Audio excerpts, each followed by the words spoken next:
Originally, when Sting came into AEW, remember he confronted Darby Allin? Yep. So maybe they need to go back to that with Sting saying, look, I've looked after you so much time, and I don't think you've gotten to the point I want you. I need to teach you a lesson. So I've got one more match left in me, and it's got to be against you. I think that's a fabulous idea.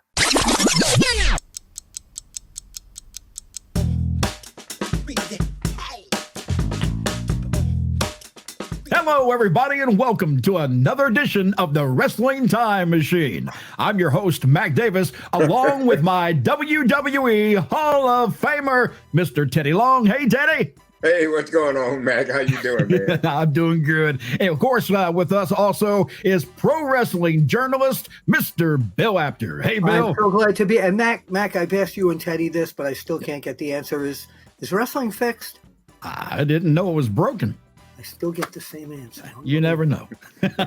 Hey, guys, right before we went to air, I just came across something that hit the wire within the last day here. On a recent Twitter Q&A session, Chris Jericho replied about a dream match. Somebody brought up Chris Jericho versus Sting. And of course, Teddy, you had mentioned that recently, being a great person for Sting to have a retirement match with would be Chris Jericho. I think we all agreed that would be great. Yeah. Of course, Chris Jericho does not agree. He says, it will never happen. I'm not interested. Period.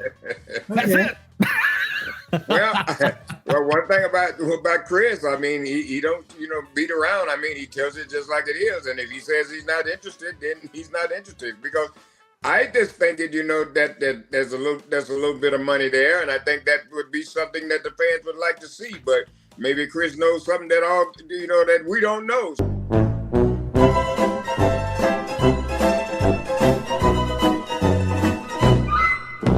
So, hey, man.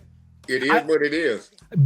Bill, and you can correct me if I'm wrong here, but I believe Chris has always said since he's been in AEW that his goal was to help the young talent only and not become a nostalgia act. And that could be part of why maybe he didn't want to do that. But I got to tell you, that really would be a watching match there. That's a match you'd want to see. You know what? I'm in Chris Jericho's corner on this one.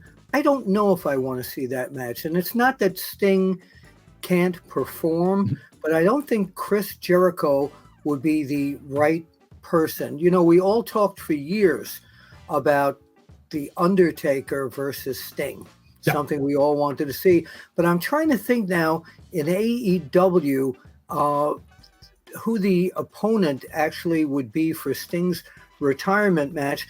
And I'm looking in my ticker tape in my head, and I don't see anyone there that would present actual ticker tape in your head. What the hell is ticker tape? Ticker tape in my head. Do you know what ticker? Look it up, fans. Okay. No, I'm looking at the computer in my brain. I got you.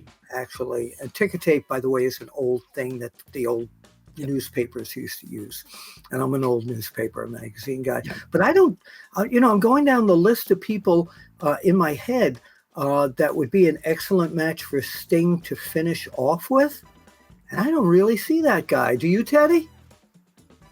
Well, yeah, that's somebody out there. You know what I mean? I'm kind of like you. I'm, trying to figure out who would really, be in that spot. But, just to really, to really make it interesting, I'd like to see MJF. Interesting, but I don't know. I don't know if Sting still has the well, I guess he did. He's jumping off balconies and doing that. So Sting teaching. Well, that's the thing I was talking about with Jericho. If Sting doesn't have some of this, then Jericho will light him up. He'll put that in him. You know what I mean? Because when you get in there with Jericho, you got to go. Okay, you got to roll. So the same thing with MJF. If he gets in there with Sting, he's going to bring it to him. So Sting knows if he's going to be the man, he's got to keep up, and I think he can keep up. Yeah, I think that would be a great idea because you're only as good, and I learned this, back in the 70s from Bobby Shane, the late, great Bobby Shane. You're only as good as you and your opponent can make it.